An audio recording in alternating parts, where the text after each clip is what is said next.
What's up, everyone? Tara Roberts here with 444, and we are talking wide receiver trade targets for week 5.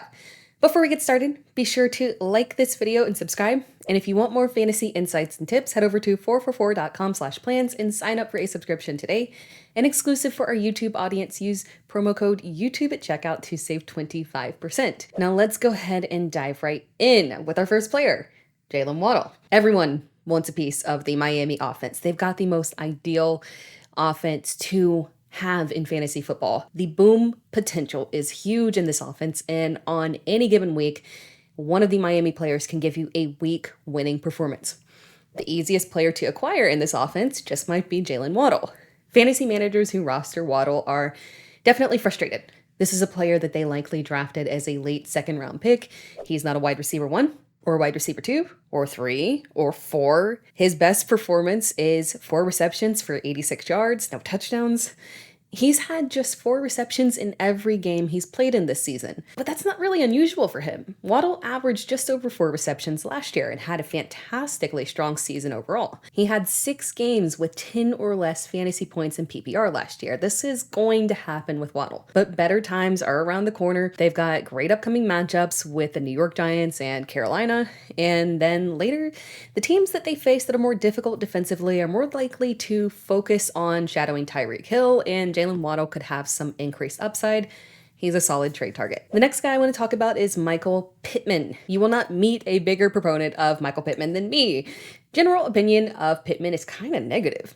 He was being drafted as a low-end wide receiver 3, despite finishing as a wide receiver 2 his entire career outside of his rookie season. To me, Pittman is DJ Moore with just a worse general opinion. Solid output despite a history of terrible quarterbacks. But the big difference here is that Pittman has the edge this year, with Anthony Richardson looking very promising. And the Colts have a much better coaching situation. Now, there will be ups and downs, as there are with any rookie quarterback, and we saw that this week. Pittman caught just 1 of 5 targets for 15 yards. Anthony Richardson had a strong fantasy performance, but completed only 11 of 25 passes. It was a rough day. So Pittman does have a disappointing floor, but quite honestly, if you're not Justin Jefferson or Puka Nacua, your floor is going to be low. It's just one of those seasons. Outside of this week, Pittman has seen 11 or 12 targets in each game this season. He is the clear wide receiver 1 in his offense. He will ebb and flow with Richardson, but that volume is valuable. The next guy I want to talk about is Chris Olave. Week 4 might have fantasy managers a little bit panicked over Chris Olave, and this is the perfect time to sneak in and try to grab yourself a wide receiver 1. Alvin Kamara returned, and his return was to insane receiving volume in terms of targets and receptions. 13 receptions on 14 targets. One could easily look at this and panic and say, oh no, Alvin Kamara is returning to the old Kamara that crushed in receptions, and there's going to be nothing left for Chris Olave. But this might have actually been a weird coincidence, not due to Alvin Kamara, but due to the result of Derek Carr's injury. Carr played through a shoulder injury, and it was very apparent that he should have sat out in week 4. This was the first game where Olave failed to reach double-digit targets. Olave has been the clear wide receiver 1 and is the alpha in this offense. That will continue. He shouldn't be a buy low, but because of the potential panic around Kamara, you can snag him on the cheap here. The next guy I want to talk about is DeVonta Smith. After having a tiny argument with Jalen Hurts on the sideline, A.J. Brown has been on an absolute tear over the past 2 weeks, and DeVonta Smith has been left out in the cold. Now, the cold is relative. It's not like he's been terrible. In week 3, okay, yes, that was awful, with just 4 receptions on 5 targets for 28 yards.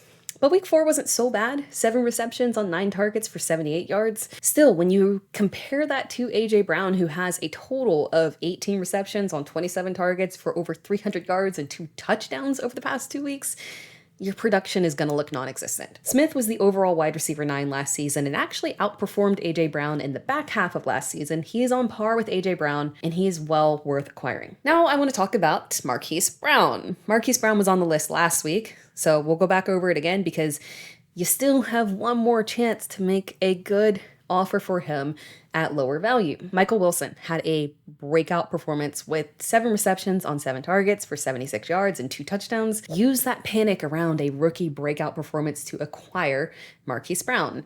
Despite that performance, Brown was still the target leader and the yardage leader for the day. Wilson just had the touchdowns. Brown is wide receiver 17. Wide receiver 17 without Kyler Murray in an offense run by a brand new coaching staff and a quarterback that no one expected to succeed. I expect Wilson to continue to be a factor, but Brown is the team's wide receiver 1. But very few fantasy managers see Brown as a wide receiver 1, and he was drafted a very discounted rate. Many fantasy managers will look at this as an opportunity to sell high on Brown. But the Arizona offense is performing extremely well despite having difficult defensive matchups. Brown will continue to play as a strong wide receiver 2, and when Kyler Murray is ready to play, Brown could easily go on one of those typical Hollywood boom streaks and give you legit top 5 upside through the end of the season for a big playoff run. Thank you for watching this video. Be sure to like the video and comment below. Let me know what you think. Are you trading for any of these guys? And if you want more fantasy insights and tips, head over to 4for4.com/plans and sign up for a subscription today. And exclusive for our YouTube audience, use promo code YouTube at checkout to save 25%.